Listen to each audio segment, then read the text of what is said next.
This is RTV6 News at 11, working for you. We are watching the radar and the roads as light snow moves towards central Indiana. Good evening. I'm Amanda Starantino. And I'm Mark Mullins. Chief Meteorologist Kevin Gregory joining us now with a Storm Team 6 alert. Kevin. And we're kind of out of practice, aren't we, with snow? We've had just 3/10 of an inch this month, and it looks like an inch or less in the morning. It's all about the timing, though. This may impact areas especially south of Interstate 70 first thing in the morning. We wait at this hour. Moisture starting to stream closer to the Wabash River and southwest Indiana. This will continue its march to the north, setting the stage then for the light snow in the morning. As far as our probability of snow, greatest before 11 a.m. The probabilities are even higher than this as you go south of Indianapolis. 4 a.m., that's the gray of cloud cover. Here comes the blue of snow. 7 a.m., Terre Haute to Indy to Richmond on south. That continues till mid-morning at 10 a.m. and then starts to push to the east by 1 o'clock. Again, here are some of the light snowfall potential numbers. An inch or less works in most spots. New at 11, a marathon school board meeting with transportation workers demanding answers as their jobs hang in the balance. And the IPS meeting started at 6 o'clock this evening, but just wrapped up about an hour ago. And RTV6's Cameron Riddle has been there for it all. Cameron, what happened tonight? Good evening, Mark and Amanda. The emotional pleas from bus drivers were just nonstop as drivers asked the school district not to approve a new transportation contract, a change that would impact hundreds of jobs. Who are we? Ask me! Who are we? Ask me! And that is brand new video of dozens of IPS school bus drivers employed by both the district and Durham School Services chanting as they left disappointed and concerned just moments after the IPS School Board of Commissioners approved a new transportation contract with bus company First Student. Starting July 1, all of the district's 305 routes will be exclusively run by First Student. The current contract held by Durham School Services will end on June 30. The 135 transportation staff currently directly employed by IPS will be laid off from their positions after summer school ends this June. They will have the option to apply for their jobs with First Student. At tonight's school board meeting, a representative for First Student told the board the bus drivers and attendants would be considered part-time employees and offered just a 4-hour work minimum as First Student employees. Union leaders representing both Durham and IPS transportation staffers say that won't cut it as the drivers are currently working full-time with benefits. You won't be able to retain employees working 2 hours. So even if they wanted that, they wouldn't have employees that would stay. Right. They'll be hiring on a regular basis. So it does the community disservice, and it does the families and the employees that work here a disservice. Absolutely. The district just released this statement to us tonight saying the IPS Board of School Commissioners approved a contract with First Student Transportation that will improve the quality and reliability of transportation for our students and provide increased peace of mind for families. They also say we value our employees and their loyal service and will work cooperatively with First Student to help all successful teammates find a new job within the company. Also during tonight's school board meeting, the board reviewed a recommendation to put 2 IPS schools through innovation restarts for the 2020-2021 school year. This comes after Lewis B. Russell School 48 received an F on the state scale for the past 6 years, and after Stephen Foster School 67 moved from 3 years as a D school to 3 years as an F school. An innovation restart means the district would partner with a third party to reset the school and its focus. IPS says restarting a school is an improvement strategy that will mean changes in school leadership, teaching staff, and instructional models. Angela Cordova, a mother of 4, lives across the street from Stephen Foster School. I spoke with her before tonight's school board meeting about her concerns, especially for her son with special needs. It means for my family, we're back at square one. We won't get the same attention anywhere else. Not just his teacher currently, but the administration, the cafeteria workers who quite help my son pick out his lunch every day. The janitors who see him crying on the floor and sit down with him. It's everybody. The board is still reviewing the recommendation for School 67 and School 48.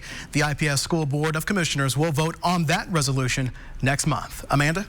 Thank you, Cameron, for that. And new at 11, for the second time in 3 months, residents of Martinsville are turning to RTV6 with complaints surrounding their water bills. This time, it's how the city council wanted to use money from the water and sewer funds, an idea the city's mayor is apologizing for. RTV6's Cornelius Hawker talked to a man who says he's not against doing good things for the community, but thinks $150,000 could be better spent on other things.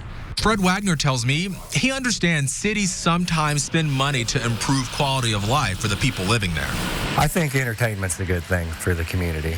But a recent proposal by the Martinsville City Council isn't sitting well with him and many others. There are plans to buy a $150,000 stage the city can set up and tear down for different events. Fred's take on this? If we have $150,000 laying around to buy a stage, you could do things like hire a couple extra police officers, address this plume that everybody's talking about, the toxic plume. He has other suggestions as well. Implement something to change the way the slumlords in the community do things, or stimulate the sewer department and bring the bills back down to a reasonable, affordable rate.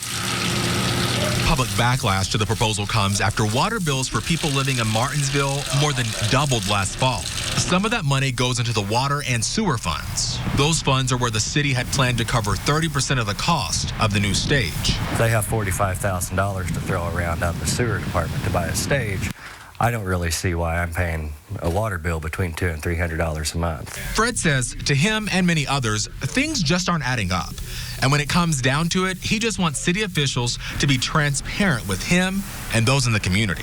I want them to know where their money's going. Working for you, Cornelius Hawker, RTV6. And the idea to pay for the stage with money from the water and sewer funds was proposed on Monday. But since then, enough people have spoken up that the city council has backed off the idea. The council will again discuss paying for the stage at a meeting at City Hall on February 10th at 7 o'clock. People being forced from their homes due to the sudden shutdown of a mobile home park are starting to get compensation.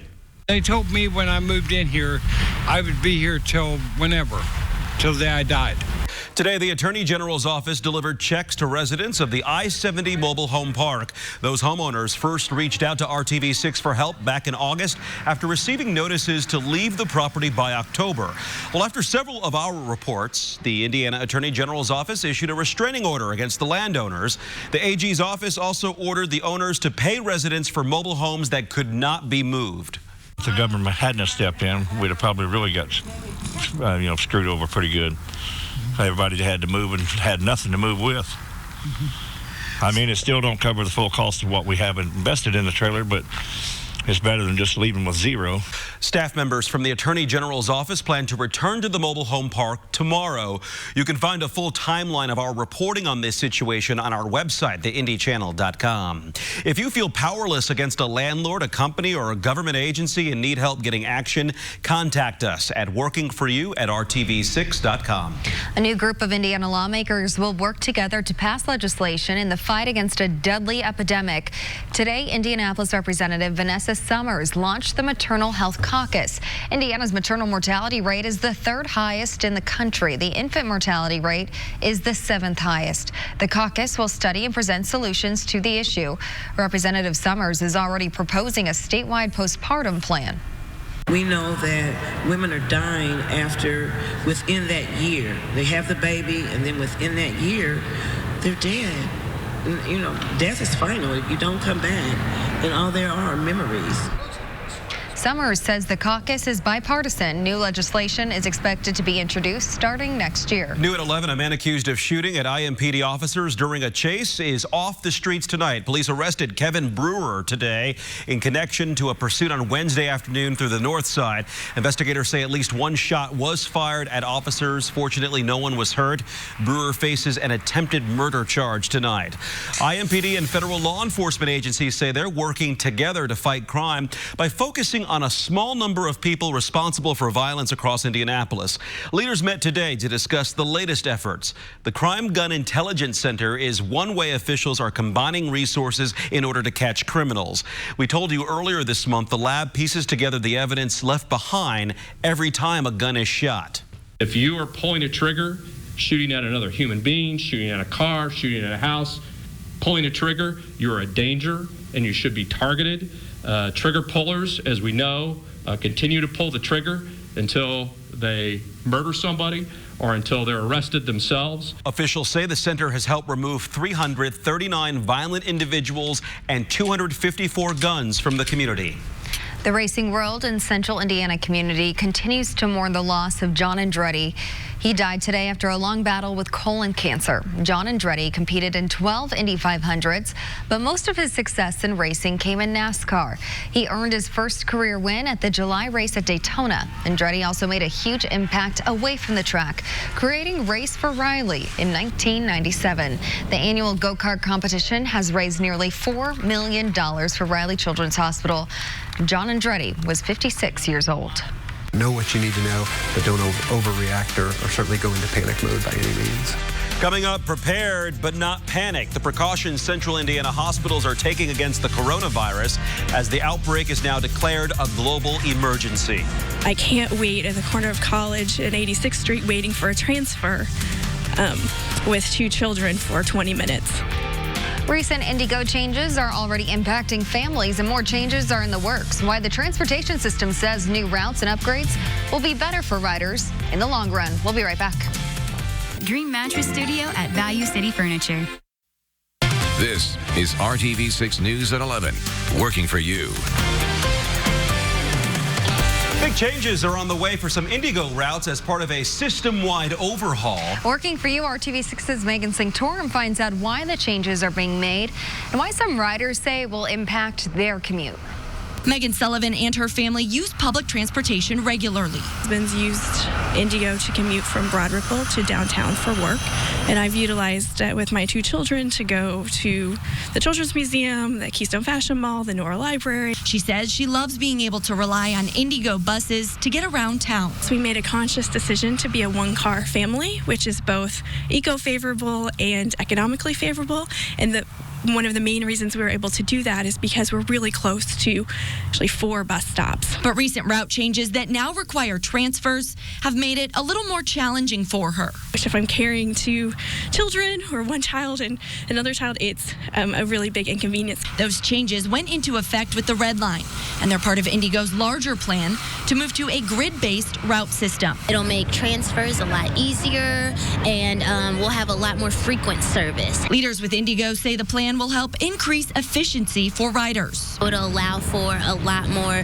cross-town routes. That way you won't have to go downtown to go back north. And she says these updates are long overdue. Investment and improvements haven't really happened and really been looked into for almost 70 years. If you look at our map from 1945, it looks very similar to the map today. Riders say they support updates to the system, but they hope consistency is also improved. They really need to look at how to tighten up that timing if they're going to have transfers. Indigo is not really running with the precision that's necessary for that kind of grid system right now. Working for you, Megan Sanctorum, RTV6. And most of the additional route changes will take effect in June. We will have more info about them on our website at theindychannel.com. Working for you as concerns over the spread of the coronavirus grow, RTV6 is finding out how local health officials are taking precautions. At Franciscan Health, procedures are in place to monitor and screen patients who may have traveled outside the country and were potentially exposed to the virus. Wuhan, China is at the center of the outbreak. The precautions include keeping a patient suspected of having the virus quarantined until testing is complete. I mean, I think this is getting a lot of attention, and understandably, there's a lot of concern around the globe in trying to prevent it from spreading any more than it already has. Here still today in central Indiana, you're much more likely to be afflicted by the flu. Today, the World Health Organization declared the coronavirus a global health emergency. There are no confirmed cases in Indiana. There are at least 6 cases in the U.S. In China, more than 9,600 people have been sickened by the virus, and at least 213 people have died. Tonight, senators are gearing up for a critical phase in President Trump's impeachment trial. Tomorrow, lawmakers will cast their vote on whether to introduce new witness testimony and documents to the proceedings. Democrats used the final moments of questioning tonight to try and sway the vote in favor of new evidence, citing new revelations from former National Security Advisor John Bolton's unpublished book. The president's lawyers say he has the right to block witnesses without the presumption of guilt.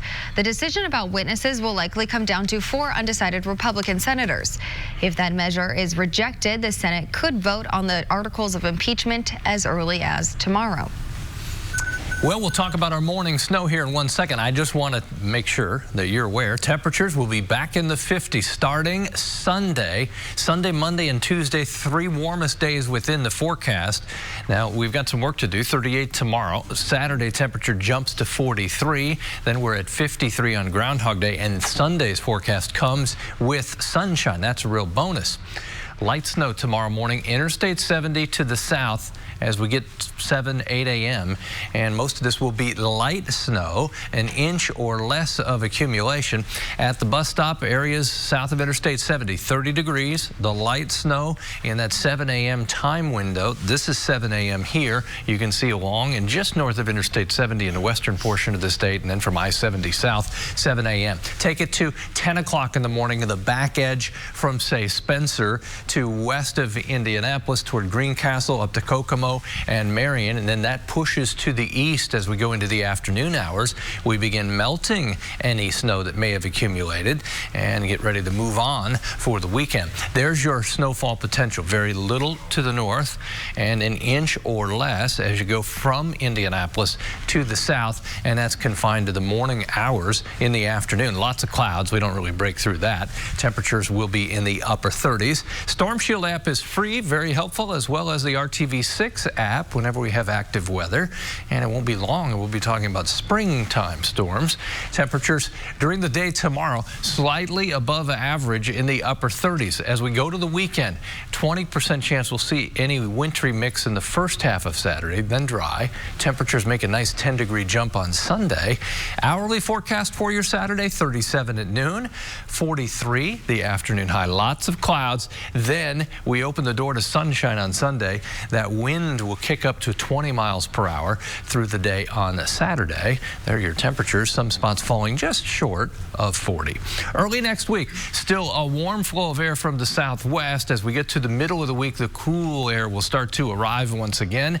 Temperatures peak on Monday at 57. Rain Tuesday as part of a transition to the much cooler temperatures as we get into the middle of next week. Good thing about February as we step into that new month, 37 the average high to start the month, but by the end of the month, average highs at 45. Yeah. All right. Look at that. All the sound effects you got, use them. All right. All right. Thanks, Kevin. Dave's here with sports. We've got great news for the Pacers. Domantas, Sabonis. Tonight, the NBA announcing the reserves for the upcoming All-Star game, and Domas getting the call from the league's coaches. The 6'11 forward from Lithuania, averaging a career-high 18 points, 13 boards, 5 assists. Just had his first career triple-double last week.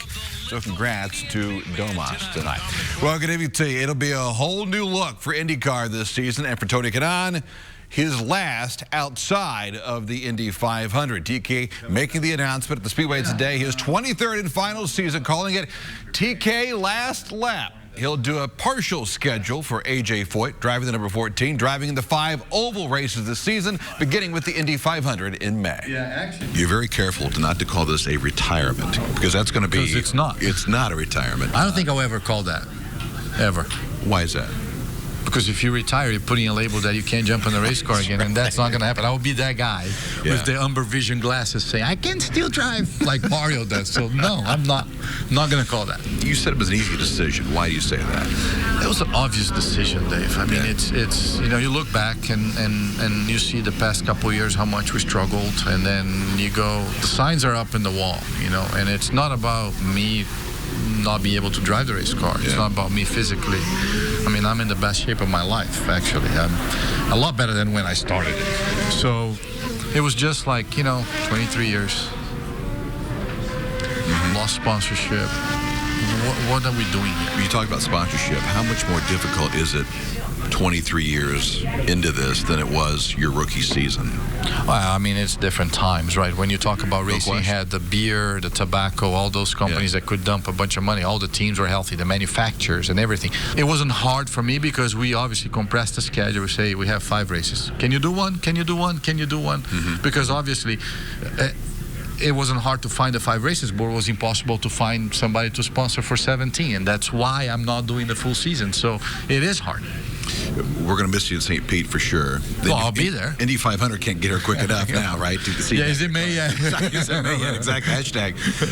But I know there are thousands of fans that have watched us, have watched you grow here at the Speedway, and they're going to, I think, celebrate with you. It will be. That's what I said on the press conference. I don't want anybody to be sad. I want people to let's enjoy this, and let's enjoy it together the same way we did. I mean, this month of May is going to be extremely hard for me. I can assure you that, because I don't know what the future holds. I might come back, I might not. You know, this is one of the races that I still think I can do forever. But the future, I don't know the future, and it's going to be extremely emotional. So I can't wait. I love it, but at the same time, probably going to need some tissues and the broadcast, you and I. The countdown is on. Finally tonight, first and foremost from the Speedway. Speedway High School, a special night tonight as they hosted their first unified basketball game. Unified basketball pairs athletes with and without special needs, creating some unforgettable memories, and certainly what sports is all about. It was followed by the girls' game, by the way. Speedway defeating Cascade 67-64. Girls sectionals begin next week. A lot of swish. Where has the season gone? That's right. Yeah. All right, so Tony Kanaan coming back with us 12th year for Trackside 6 in May. So we're always glad to have him. Get the tissues ready. Right, that's what he said. Well, it's never too early to start thinking about summer jobs, how the city of Indianapolis is helping young people get a head start. Speedway Furniture Galleries. Live life comfortably. A class in Boone County provides education and training to help connect you to a highly in-demand job. Witham Health Services and the Thorntown Sugar Creek Fire Department are teaming up to offer a class for residents interested in becoming certified emergency medical responders. There's a big need for EMRs, especially in rural areas. Cody Eldridge took the class before becoming an EMT.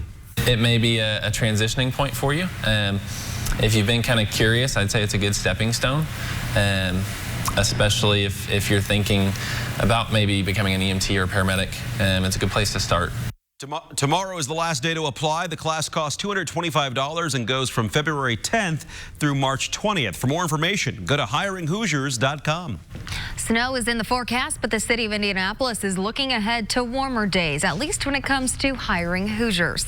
Today, Mayor Joe Hogsett and Employ Indy kicked off the Project Indy Summer Jobs Program. The partnership helps connect teenagers and young adults to employment during summer break.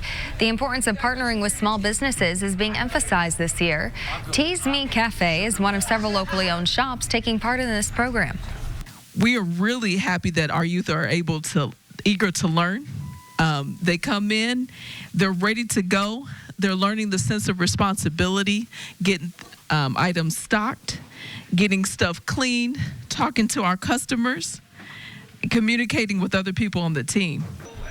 For more information, go to hiringhoosiers.com. We'll be right back.